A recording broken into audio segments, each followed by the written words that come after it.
பரிசுத்த வேதாகமம் பழைய ஏற்பாடு 2 சாமுவேல் 1ஆம் அதிகாரம்.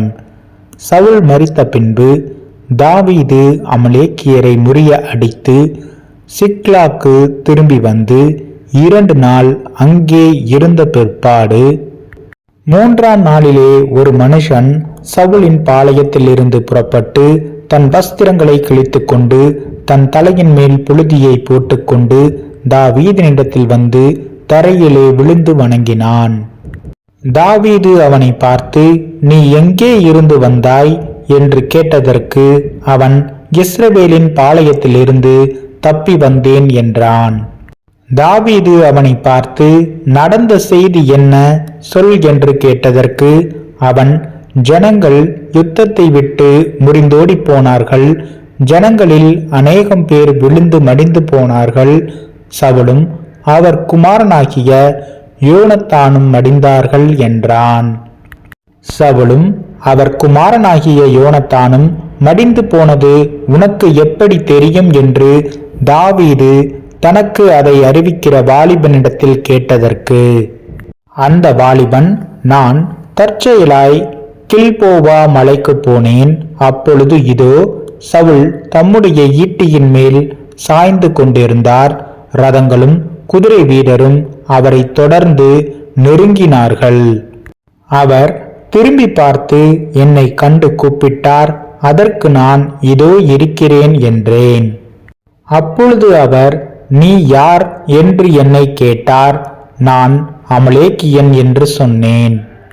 அவர் என்னை நோக்கி, நீ என்னண்டையில் கிட்ட வந்து நின்று என்னை கொன்று போடு, என் பிராணன் முழுதும் இன்னும் போகாததினால் எனக்கு வேதனையாய் இருக்கிறது என்றார். அப்பொழுது நான், அவர் விழுந்த பின்பு பிழைக்க மாட்டார் என்று நிச்சயித்து அவர் அண்டையில் போய் நின்று அவரை கொன்று போட்டேன்.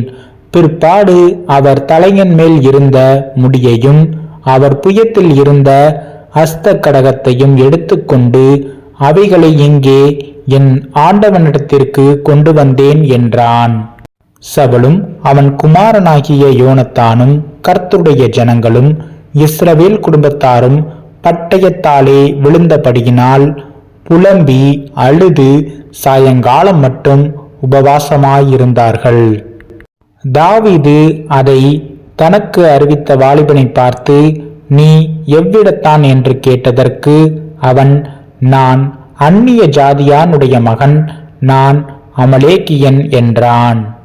தாவீது அவனை நோக்கி, கர்த்தர் அபிஷேகம் பண்ணினவரை கொன்று போடும்படி நீ உன் கையை நீட்ட பயப்படாமற் போனது என்ன என்று சொல்லி வாலிபரில் ஒருவனை கூப்பிட்டு, நீ கிட்ட போய் அவன் மேல் விழுந்து அவனை வெட்டு என்றான். அவன் அவனை வெட்டினான், அவன் செத்தான். தாவீது அவனை பார்த்து, உன் இரத்த பலி உன் தலையின் மேல் இருப்பதாக, கர்த்தர் அபிஷேகம் பண்ணினவரை நான் கொன்று போட்டேன் என்று உன் வாயே உனக்கு விரோதமான சாட்சி சொல்லிற்று என்றான்.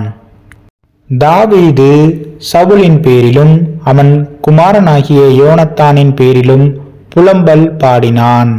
வில் வித்தையை யூதா புத்திரருக்கு கற்றுக் கொடுக்கும்படி கட்டளையிட்டான். அது யாசேரின் புஸ்தகத்தில் எழுதியிருக்கிறது. அவன் பாடின புலம்பலாவது, இஸ்ரவேலின் அலங்காரம் உயர்ந்த ஸ்தலங்களில் அதமாயிற்று, பராக்கிரமசாலிகள் விழுந்து போனார்கள். பெலிஸ்தரின் குமாரத்திகள் சந்தோஷப்படாதபடிக்கும் விருத்த சேதனமில்லாதவர்களின் குமாரத்திகள் களி கூறாதபடிக்கும் அதை காத் பட்டணத்தில் அறியாமலும் அஸ்கலோனின் வீதிகளில் பிரசித்தப்படுத்தாமலும் இருங்கள்.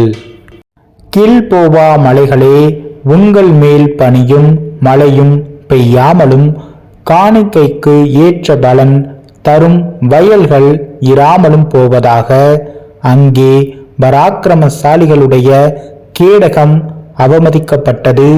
சவுல் தைலத்தால் அபிஷேகம் பண்ணப்படாதவன் போல அவர் கேடகமும் அவமதிக்கப்பட்டதே. கொலையுண்டவர்களின் இரத்தத்தை குடியாமலும் பராக்கிரமசாலிகளின் நினத்தை உண்ணாமலும் யோனத்தானுடைய வில் பின்வாங்கினதில்லை. சவுலின் பட்டயம் வெறுமையாய் திரும்பினதில்லை. உயிரோடே இருக்கையில் சவுலும் யோனத்தானும் பிரியமும் இன்பமுமாயிருந்தார்கள். மரணத்திலும் பிரிந்து போனதில்லை. கழுகுகளை பார்க்கிலும் வேகமும் சிங்கங்களை பார்க்கிலும் பலமும் உள்ளவர்களாயிருந்தார்கள். இஸ்ரவேலின் குமாரத்திகளே, உங்களுக்கு இரத்தாம்பரத்தை சிறப்பாய் உடுப்பித்து உங்கள் உடையின் மேல் பொன் ஆபரணங்களை தரிப்பித்த சவுலுக்காக அழுது புலம்புங்கள்.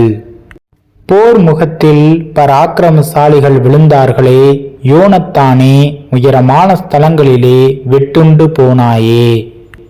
என் சகோதரனாகிய யோனத்தானே, உனக்காக நான் வியாகுலப்படுகிறேன்.